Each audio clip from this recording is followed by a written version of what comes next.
Hello and welcome to study time only the Hindu newspaper analysis में आपका स्वागत है। इसके अंदर हम हैंड रिटन नोट से सभी द हिंदू के न्यूज़ को हम यहाँ पे समझने वाले हैं और आपको यहाँ पे बताया जाएगा किस तरीके से आप द हिंदू के आर्टिकल्स में से नोट्स को तैयार कर सकते हैं। तो चलिए आज का डिस्कशन हम स्टार्ट करते हैं। तो सबसे पहले हम चलते हैं एडिटोरियल सेक्शन में, पेज नंबर 6 में दो जो द हिंदू के हैं। तो वहाँ पे India diseases surveillance system need reboot, तो इसके बारे में बात की जा रही है। तो इसको हम डिटेल में डिस्कस करेंगे, इसका बैकग्राउंड डिस्कस करेंगे, इस आर्टिकल्स के अंदर क्या दिया गया है उस चीज़ को डिस्कस करेंगे, साइलेंट एपिडेमिक्स क्या होता है उसको डिस्कस करेंगे, क्या परसेंटेज अभी निकल के आ रहे हैं, क्या क्या कौन सी सारी चीज़ें निकल के आ रही हैं, वो सारी चीज़ें हम इसके अंदर डिस्कस करेंगे। तो यहाँ पे आप देख पा रहे होंगे India diseases surveillance system the Hindu के पेज नंबर 6 में था। ठीक है, इस तरीके से आपको नोट डाउन करते हुए चल रहा है। 4 मई 2020 का हमारा ये फुली तरीके से है। इसका आप हिंदी देखिए, भारत में बीमारी निगरानी प्रणाली।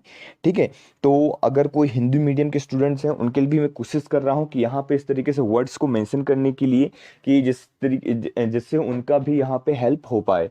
ठीक है, तो इसके अंदर आपको याद रखना कोविड-19 जो डिसीज़ है। ठीक है, तो कोविड-19 डिसीज जो है यहाँ पे दो फैक्टर निकल के आ रहे हैं। यहाँ पे एज एक फैक्टर निकल के आ रहा है और सेकंड फैक्टर माल न्यूट्रिशन निकल के आ रहा है। ठीक है, तो दोनों फैक्टर को आपको ध्यान रखना है। देखिए एज फैक्टर उसके देखिए उनको ये डिसीजेस ज़्यादा हो रही है जिनकी एज 60 और 60 के अबव है। ठीक है, तो पहला पॉइंट ये रखना है, मतलब एक कहने का मतलब ये है कि जिनके 60 से एज ऊपर हो जाती है तो उनका इम्यून सिस्टम क्या हो जाता है, वहाँ पे स्लो होना स्टार्ट हो जाता है। ठीक है, वीक होना स्टार्ट हो जाता है, तो इसलिए वहाँ पे इनको ज़्यादा इफेक्ट कर रहा है। ठीक है, सेकंड नंबर पे माल न्यूट्रिशन वो होता है जिन्हें कुपोषण के जो शिकार है, जिनको एक तरीके से फूड या हेल्थी फूड उस लेवल पे नहीं मिला है या फिर किसी को कोई बीमारी है। ठीक है, तो ऐसे लोगों को भी यहाँ पे जो है ये जो बीमारी है कोविड-19 की डिसीज़ है ये ज़्यादा तेज़ी से फैलती है, तो ये आपको यहाँ पे याद रखना है। ठीक है, इसके हम कुछ एडवर्स मेडिकल प्रिवलेंट कंडीशन भी आपको पता ही होगा। ठीक है, आगे चलते हैं जिससे साइलेंट एपिडेमिक्स की आर्टिकल्स के अंदर बात की गई है जो काफ़ी ज़्यादा इंपॉर्टेंट हो जाता है। ठीक है, तो साइलेंट एपिडेमिक्स आपको यहाँ पे याद रखना है। देखिए पहला है टीबी, जैसे टीबी के ये ऐसे डिसीजेज है जिनके ऊपर जो है ध्यान नहीं दिया जाता था। ठीक है, नॉर्मली देखा जाए तो जिस तरीके से हमारा कोविड-19 के ऊपर ध्यान दिया जा रहा है और इतनी ज़्यादा इतने बड़े लेवल पे इसके ऊपर सारी चीज़ें रिसर्च वगैरह चल रही हैं, ये छोटे छोटे डिसीज़ है इनके ऊपर इतना ध्यान नहीं दिया जा रहा था और इनसे जो होने वाली डेथ हैं वो सबसे ज़्यादा हैं इन कंपेरिजन टू कोविड-19 डिसीजेस। ठीक है, तो ये पॉइंट्स भी आपको यहाँ पे याद रखना। टीबी जैसे डॉट्स एक प्रोग्राम चला था, डॉट्स के तहत इसका इलाज होता था। ठीक है, एचआईवी हो गया। ठीक है, फिर डायबिटीज़ हो गया, डायबिटीज़ से काफ़ी ज़्यादा लोगों की मौत होती जाती है। अब हेपेटाइटिस आपने सुना होगा, हेपेटाइटिस बी एक सुना होगा और हेपेटाइटिस सी सुना होगा। तो जो हेपेटाइटिस बी है वो क्या करता है, वीक वैक्सीन प्रोग्राम की वजह से होता है कि जो वैक्सीन आपको बचपन में लगाई जाती है, वैक्सीन आपको दिया जाता है, वो जब वीक रहता है, ठीक है, इम्यून सिस्टम आपका वीक रहेगा तो वहाँ पे इस वजह से ये बीमारी निकल के आती है। हेपेटाइटिस सी की बात करता हूँ जिसे आप कह सकते हैं लीवर कैंसर भी। ठीक है, जिसका स्क्रीन टेस्ट वगैरह निकालने की बात की जा रही है, तो ये सारी पॉइंट्स भी आपको यहाँ पे याद रखना है। ठीक है, मलेरिया की अगर मैं बात करता हूँ तो मलेरिया की वजह से काफ़ी ज़्यादा डेथ हो रही है। ठीक है, और चिल्ड्रन में न्यूमोनिया की वजह से काफ़ी ज़्यादा डेथ होती है जिसका सिर्फ एंटीबायोटिक्स वगैरह दे दिया जाता है, पूरी तरीके से इसका इलाज नहीं किया जा रहा। ठीक है, अगर मैं चिल्ड्रन की बात करूँ तो डायरिया और ये कोविड जो डायरिया जैसे डिसीजेज जहाँ पे दस्त वगैरह बहुत ज़्यादा है तो उसकी वजह से बच्चों की जो डेथ रेट है, वहाँ पे जो बच्चों की डेथ रेट है वो ये जो दोनों डिसीज है न्यूमोनिया और डायरिया काफ़ी ज़्यादा रिस्पॉन्सिबल है। तो ये सारे आपको यहाँ पे याद रखना है। ठीक है, कुछ और हम बात करते हैं इसके अंदर, जैसे ब्रेस्ट कैंसर हो गया तो वुमेन्स के अंदर ब्रेस्ट कैंसर काफ़ी ज़्यादा देखने को मिल गया है, मिलता है। ठीक है, तो जो भी इसकी अगर अर्ली स्क्रीनिंग हो जाए, पहले ही पता लग जाए तो हो सकता है कि हम इसको कंट्रोल कर सकें। ठीक है, कोल ड्राई पॉल्यूशन की अगर मैं बात करता हूँ, ठीक है, यहाँ पे आपको याद रखना है कोल ड्राई पॉल्यूशन। तो कोल ड्राई पॉल्यूशन के अंदर क्या हो रहा है कि कोल की वजह से जो भी हार्मफुल जो पॉल्यूशन होता है, ठीक है, उस हार्मफुल पॉल्यूशन के आपके फेफड़े के अंदर जाता है, ठीक है, आपके लंग्स के अंदर जाता है, तो उसकी वजह से क्या होता है कि हार्ट अटैक आने के चांसेस ज़्यादा बढ़ जाते हैं, लंग के कैंसर ज़्यादा बढ़ जाते हैं। ठीक है, अस्थमा जैसे रोग ये ज़्यादा देखने को मिलता है। ठीक है, तो इनके ऊपर अभी भी कोई भी ध्यान इतना ज़्यादा इस लेवल पे नहीं दिया जा रहा है जितना देना चाहिए। ठीक है, तो ये सारे पॉइंट्स आपको यहाँ यहाँ पे याद रखने हैं, ठीक है। कुछ इसके अंदर आगे हम बात करते हैं। देखिए हमने प्रॉब्लम्स तो डिस्कस कर लिए, अब हम डिस्कस करेंगे इसका सॉल्यूशन क्या है।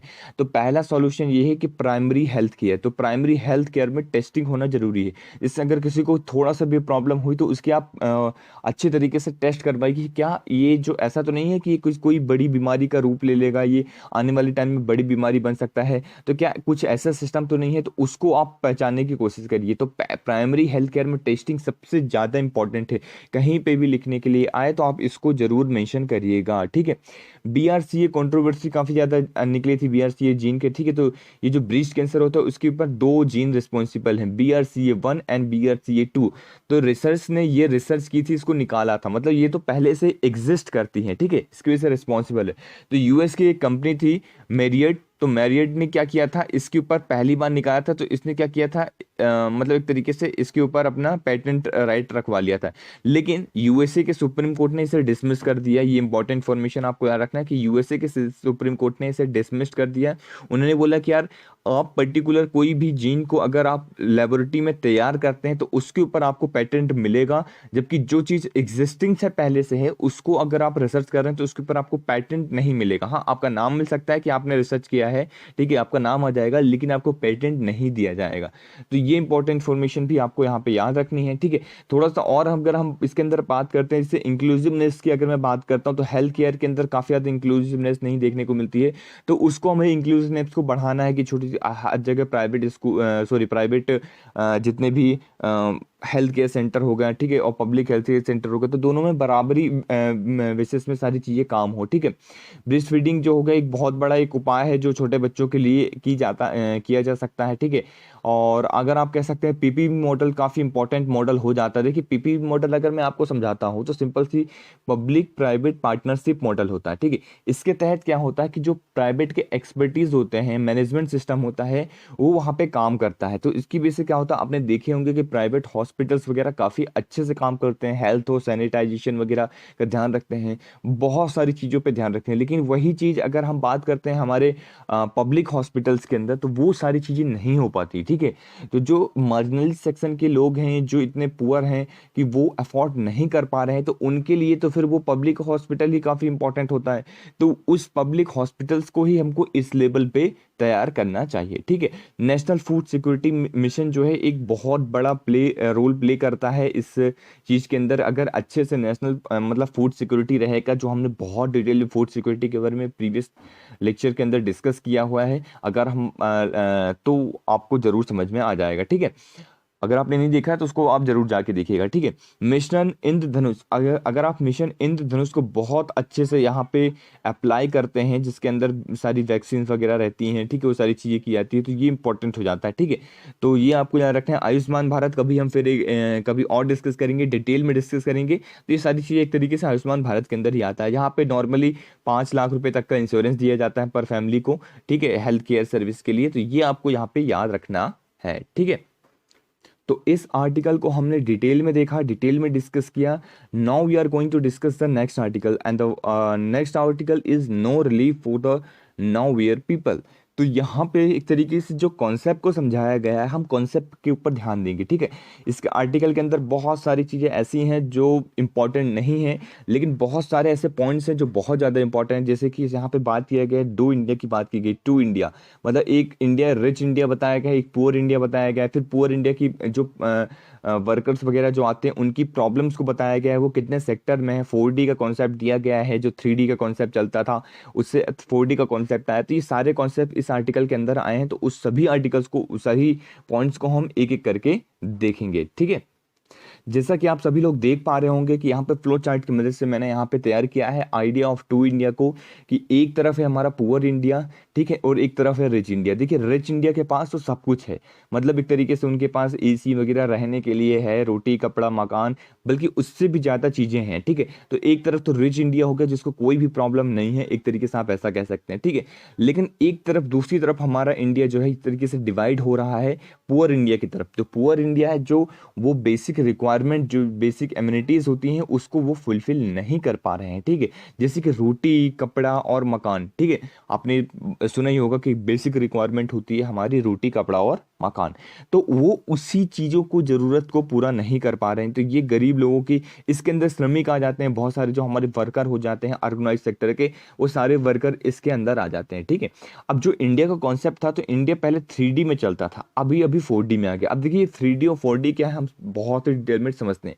3D के अंदर एक चीज़ आती है, क्या आती है, डर्टी, डेंजरस एंड डिफिकल्ट। तो तीनों को याद रखना है, क्या है, डर्टी, डेंजरस एंड डिफिकल्ट। और 4D के अंदर क्या आता है, डिस्क्रिमिनेशन, ठीक है।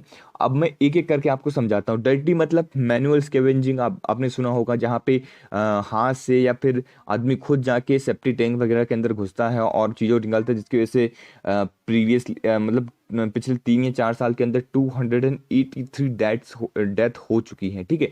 तो ये इस तरीके से फैक्चुअल इन्फॉर्मेशन भी आपको याद रखना है। तो मैनुअल स्कैवेंजिंग एक बहुत बड़ा प्रॉब्लम है हमारे इंडिया के अंदर, ठीक है, जो एक पर्टिकुलर समाज के तबके के लोग ही करते हैं, जिन्हें हम मतलब एक तरीके से निचला हिस्सा कहा जाता है, ठीक है। तो ये चीज़ जो कि नहीं होनी चाहिए, इंडियंस हमारी सोसाइटी के अंदर सबको बराबर का हिस्सा मिलना चाहिए। तो वहाँ ये सारी चीज़ें देखने को मिलती हैं, ठीक है।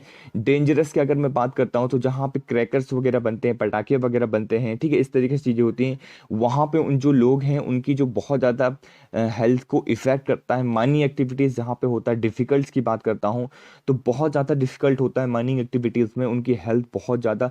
तो इनके लिए ऐसा कुछ खास प्रोविज़न नहीं लेके आया गया है, ठीक है। मैनुअल स्कैवेंजिंग के लिए तो अभी एक बिल पास हुआ है रिसेंटली, लेकिन ये दो अभी भी बाकी है, इनके लिए ऐसा कुछ खास नहीं हुआ है। तो ये आपको यहाँ पे याद रखनी है, ठीक है। ये तीन जो था, तीन तो पहले से एग्जिस्टिंग था, अब कहा जा रहा है कि हम 4th नंबर पे भी मूव कर रहे हैं। ऐसा नहीं है कि हमारी गवर्नमेंट 4th नंबर की ओर मूव कर रही है, हमारी गवर्नमेंट ये सारी चीज़ें कर रही है। हमारी गवर्नमेंट नहीं, बल्कि हमारा सोसाइटी ये सारी चीज़ें कर रहा है, ठीक है। तो आपको ये चीज़ समझना है।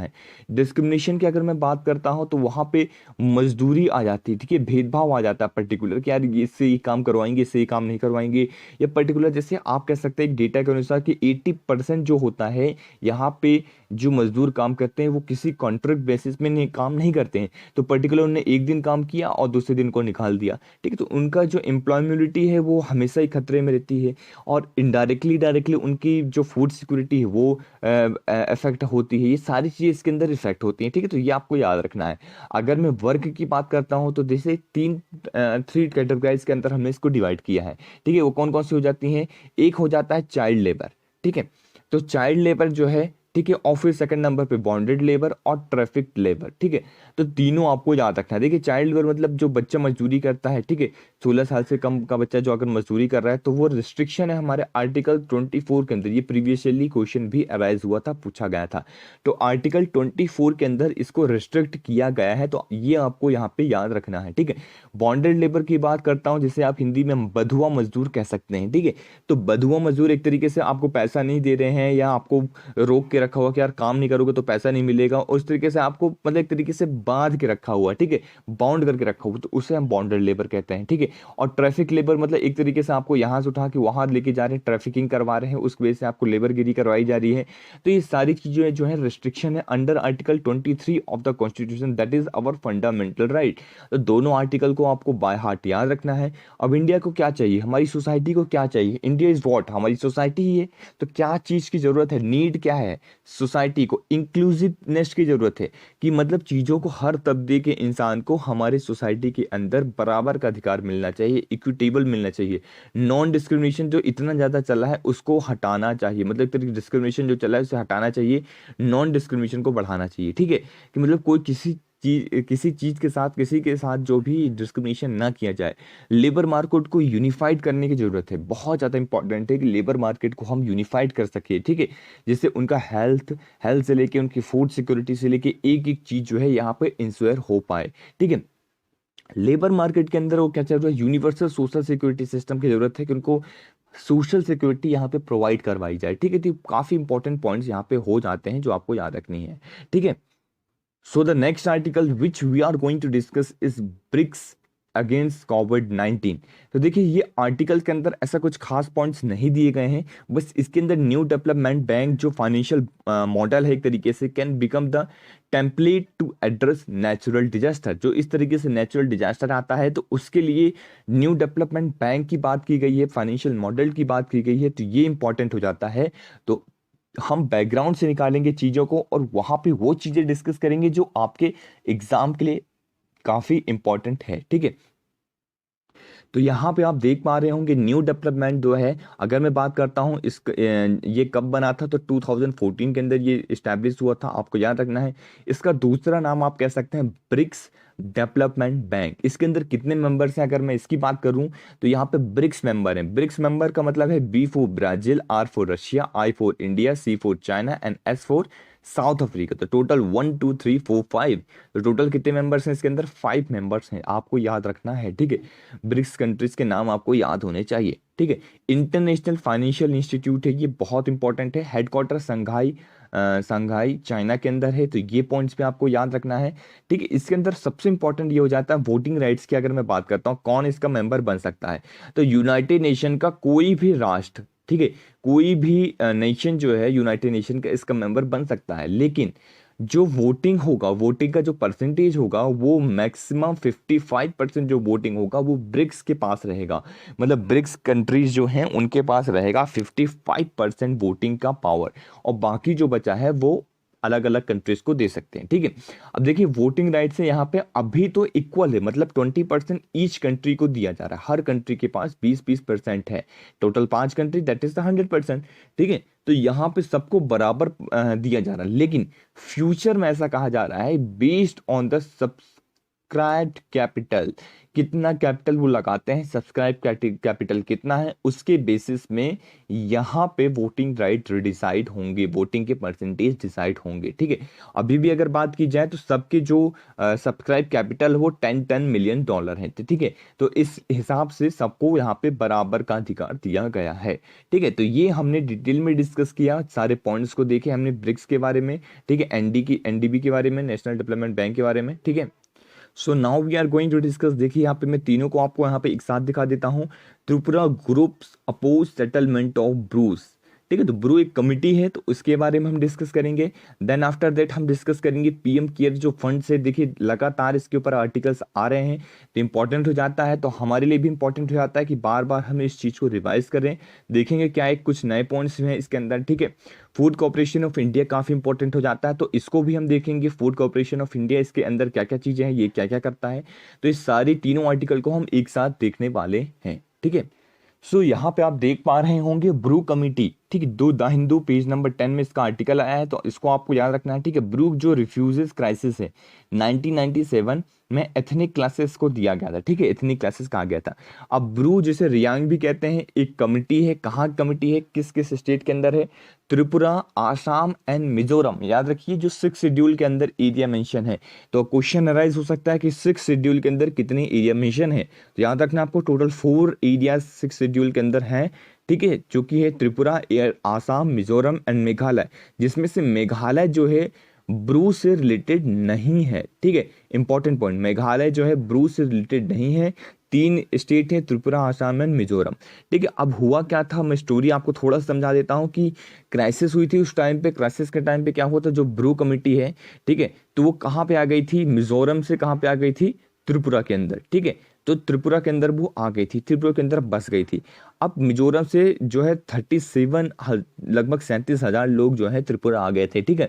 और उन्हें ब्रू कमेटी कहा जाता है, ठीक है। जो वो ब्रू कमेटी अभी जो अगर मैं बात करूं 16 जनवरी 2020 में, 16 जनवरी 2020 में इंडियन गवर्नमेंट, याद रखिएगा सेंट्रल गवर्नमेंट जिसे हम कहते हैं, ठीक है, इंडियन गवर्नमेंट जो हमारी सेंट्रल गवर्नमेंट है, और गवर्नमेंट ऑफ त्रिपुरा और मिजोरम और ब्रू कमेटी, ठीक है, ब्रू कमेटी भी आप लिख लीजिए, इन चारों ने मिलकर एक तरीके से एग्रीमेंट साइन किया, यहाँ पे डिसाइड किया कि उन्हें क्या किया जाएगा, परमानेंट जो है एड्रेस दिया जाएगा, स्टेटस दिया जाएगा, ठीक है, उन्हें वोटिंग राइट्स दिया जाएंगे। कहाँ पे दिया जाएगा, त्रिपुरा के अंदर ही दिया जाएगा, ठीक है, और उन्हें परमानेंट एड्रेस, ये सारी चीज़ें दी जाएंगी। तो आपको आई थिंक ये कॉन्सेप्ट क्लियर हो गया होगा कि यहाँ पे क्या स्टोरी रही थी, कैसे कैसे निकल के आया, ठीक है।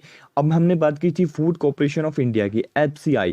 अगर मैं बात करता हूँ फूड कॉर्पोरेशन इंडिया। तो ये देखिए छोटी छोटी न्यूज़ है, आपको इसको याद रखना है। इसका ऑब्जेक्टिव क्या है, इस्टेब्लिशमेंट कब हुआ था, तो ये इस्टेब्लिश कब हुआ था, food corporation of India FCI act 1964 के तहत इसको इस्टेब्लिश किया गया था। तो डायरेक्टली इस तरीके से क्वेश्चन जो है प्लेन्स में पूछ लिए जाते हैं किस एक्ट के तहत, तो आपको एक्ट याद रखना है 1964। अब देखिए कोई भी बॉडी अगर किसी एक्ट से बनती है तो उसे हम क्या कहते हैं, स्टैट्यूटरी बॉडी, ठीक है, स्टैट्यूटरी बॉडी इसे कहते हैं। अगर किसी बॉडी का जो मेंशन है कॉन्स्टिट्यूशन में रहता है और उसके पास कोई आर्टिकल रहता है तो वो उसे हम कॉन्स्टिट्यूशनल बॉडी कहते हैं, ठीक है। तो ये चीज़ आपको यहाँ पे याद रखनी है। इसका जो ऑब्जेक्टिव है वो क्या है, एमएसपी, ठीक है, मिनिमम सपोर्ट प्राइस में मतलब जो प्रोडक्ट वगैरह है उसको बाय करना, इसका ऑब्जेक्टिव है पहला। पीडीएस 6 का ऑब्जेक्टिव है मतलब पब्लिक डिस्ट्रीब्यूट करना, पब्लिक डिस्ट्रीब्यूशन सिस्टम, ठीक है, ठीक है। बफर स्टॉक को मेंटेन करके रखना, जैसे अभी अगर देखिए बहुत बड़ा रोल प्ले कर रहा है एफसीआई, देखिए इसलिए काफ़ी इंपॉर्टेंट हो जाता है, क्वेश्चन अराइज हो सकते हैं इसके ऊपर। तो बफर स्टॉक को मेंटेन करने का काम करता है, जिसकी वजह से आप देखिए गरीब कल्याण योजना भी, प्रधानमंत्री गरीब कल्याण योजना जो चल रही है, ठीक है, जिसके तहत 5 किलो जो है यहाँ पे वीट और राइस दिया जा रहा है और 1 किलो पल्सेस प्रोवाइड करवाई जा रही है जो भी गरीब तबके के लोग हैं, तो उनको आपको याद रखना है, ठीक है। बफर स्टॉक की अगर मैं बात करूं तो ये क्या करता है, साल भर के लिए एक कुछ इस तरीके से स्टॉक मेंटेन करके रखती है कि कभी अगर भूखमरी होती है, कभी ड्रॉट आता है, कभी कोई नेचुरल कैलेमिटी आती है, जिस तरीके अगर आप बात करिए कोविड-19 आया इसकी वजह से, तो वहां पे फूड की शॉर्टेज ना हो, ठीक है, तो इसलिए इसको क्रिएट किया गया, तो काफी इंपॉर्टेंट हो जाता है, ठीक है। कुछ छोटी छोटी न्यूज को हम और देख लेते हैं, जैसे प्रधानमंत्री गरीब कल्याण योजना, हमने ये देखा था प्रधानमंत्री गरीब कल्याण अन्न योजना भी, ठीक है। तो इसके अंदर जो अभी मैंने बात करी कि 5 kg जो है राइस जो है और व्हीट जो है गरीब किसानों को प्रोवाइड किया जाता है फ्री में, और 1 kg पल्सेस, तो ये आपको इसके अंदर याद रखना है, ठीक है।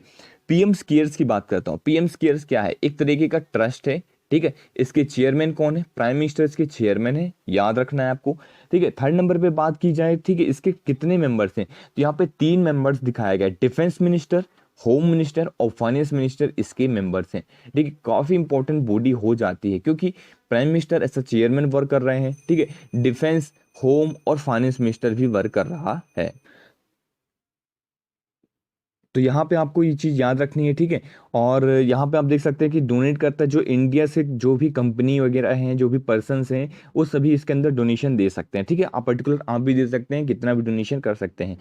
थोड़ा सा इंपॉर्टेंट बात याद रखना है आपको कि जो फॉरेन से डोनेशन आता है तो क्या उसमें कौन डोनेट कर सकता है, तो कोई भी फॉरेन कंट्री यहाँ पे डोनेट नहीं कर सकती है। इंपॉर्टेंट पॉइंट नोट डाउन कर लीजिए, कंफ्यूजन के लिए आपको ये ऑप्शन में दे दिया जाएगा और आप वहाँ पे कंफ्यूज होके टिक कर देंगे। तो इसलिए आपको याद रखना है गवर्नमेंट जो फॉरेन गवर्नमेंट है वो वहाँ पे ये इसके अंदर कंट्रीब्यूट नहीं कर सकते हैं, लेकिन कोई भी इंटरनेशनल ऑर्गेनाइजेशन इसके अंदर कंट्रीब्यूट कर सकता है, ठीक है। तो ये इंपॉर्टेंट पॉइंट्स आपको यहाँ पे याद रखना है, ठीक है। चलिए नेक्स्ट आर्टिकल को मूव करते हैं हम। ये जो नेक्स्ट आर्टिकल है हमारा अफ्रीकन स्वाइन फीवर से रिलेटेड है, ठीक है, ASF। तो इसको आपको याद रखना है, ये क्या है, हाईली कंटीजियस वायरल डिसीज है, ठीक है। सबसे पहले क्वेश्चन अराइज होता है ये किस बेस्ड, अगर कोई भी वायरस की अगर बात की जा रही है तो वो कैसा वायरस है, ठीक है। तो आपको ये बात रखना याद रखना, ये डीएनए बेस्ड वायरस है, डीएनए वायरस है, ठीक है। एक होता है आरएनए वायरस और एक होता है डीएनए वायरस, ठीक है। दोनों को आपको याद रखना है। ये कॉज बाय डीएनए वायरस, यहाँ पे नाम दिया गया है, इस फैमिली से लीड करता है आस्फार विरिदाई जो फैमिली, ठीक है। तो ये आपको याद रखना है, ठीक है। अगर मैं इसकी बात करता हूं तो ये सिर्फ अपनी प्रकार का only double standard DNA genome है, ठीक है। तो डबल स्टैंडर्ड मतलब एक तरीके से इस तरीके से डबल स्टैंडर्ड रहता है जहाँ पे हेलिकल स्ट्रक्चर रहता है, ठीक है। आप लोगों ने देखा होगा, ठीक है, साइंस की बुक में, ठीक है। तो ये डबल स्टैंडर्ड डीएनए जीनोम है, ठीक है। तो ये आपको याद रखना, लेकिन सबसे इंपॉर्टेंट ये कहाँ पिग्स वगैरह में होता है, ठीक है, उनके अंदर होता है और उनके अंदर जो है स्प्रेड होता है, बहुत ही तेजी से स्प्रेड होता है, ठीक है। और आप कह सकते हैं कि मतलब उनको अगर कोई आसपास रहता है, जिस तरीके के कोरोना वायरस ह्यूमंस में स्प्रेड हो रहा है उस तरीके से ये पिग्स में भी स्प्रेड हो रहा है। तो गवर्नमेंट ने अभी ये अनाउंस किया है, ठीक है, वेस्ट बंगाल के अंदर काफ़ी ज़्यादा देखने को मिला, तो गवर्नमेंट ने यहाँ पे अनाउंस किया है कि जितने भी इन्फेक्टेड पिग है वहाँ इनको यहाँ पे मार दिया जाए, क्योंकि इनकी वजह से क्या हो रहा है कि जो पिग इंडस्ट्री है जहाँ पे इनका मीट वगैरह का यूज किया जाता है तो वो बहुत ज़्यादा हैम्पर हो रही है, ठीक है। तो इसलिए ये कदम उठाने की बात करी, लेकिन यहाँ पे याद रखना doesn't cause diseases in the human. तो ये जो है डिसीज ह्यूमन के अंदर नहीं होती, सबसे अच्छी बात तो ये है कि ह्यूमन के अंदर ये फैलती नहीं है। आपको एक क्वेश्चन का आंसर देना है, कोविड-19 जो डिसीज है जो हमारा चल रहा है तो इसको बताना है क्या ये आरएनए बेस्ड डिसीज है या फिर ये डीएनए बेस्ड डिसीज है। तो ये क्वेश्चन का आंसर आपको कमेंट सेक्शन के अंदर कमेंट करना है, ठीक है। अगर आपने हमारे प्रीवियस लेक्चर देखे होंगे तो उसके अंदर हमने ये डिस्कस किया है कि ये आरएनए बेस्ड है या डीएनए बेस्ड है। तो आपको ये बताना है क्या ये आरएनए बेस्ड डिसीज है या वायरस है या डीएनए बेस्ड है, ठीक है। तो आपको ये कमेंट सेक्शन के अंदर जरूर बताना है। जो अभी हमने डिस्कस किया आर्टिकल वो पेज द हिंदू के पेज नंबर 4 में मेंशन है, ठीक है। African swine fever Assam to go to culling, ठीक है। तो आसाम है, ठीक है, आपको याद रखना है। तो इस तरीके से चीज़ों को आपको यहाँ पे याद रखना है। ये देखिए द हिंदू का हमने डिस्कशन किया, तो कैसा रहा डिस्कशन आज आपको, तो ये कमेंट सेक्शन के अंदर ज़रूर बताना है, ठीक है। और ज़्यादा से ज़्यादा लोगों तक शेयर करना है, चैनल को सब्सक्राइब करना है अगर आपने चैनल को सब्सक्राइब नहीं किया है तो, ठीक है। और वेरियस जो इनिशिएटिव चल रहे हैं आप उसका भी फ़ायदा उठा सकते हैं। सो शेयरिंग इज़ केयरिंग, शेयर करते रहिए, पढ़ते रहिए। और भी अगर कुछ चीज़ें अगर आपको चाहिए कि आप इस तरीके से करिए, ठीक है, मैं कोशिश करूँगा कि थोड़े दिनों बाद मैं आपको आंसर राइटिंग की प्रैक्टिस भी करवाऊँ इसी तरीके से लिखते हुए, कि किस तरीके से आपको इंट्रोडक्शन लिखना है, कैसे आपको बॉडी के अंदर पॉइंट्स रखने हैं, कैसे आपको कंक्लूजन लिखना है, ठीक है। अगर आपको ये सारी चीज़ चाहिए तो आपको बस इसको शेयर करना है, ठीक है। ज़्यादा से ज़्यादा शेयर करिए जिससे बहुत सारे लोग इसका फ़ायदा उठा पाएँ। So thank you very much for the discussion.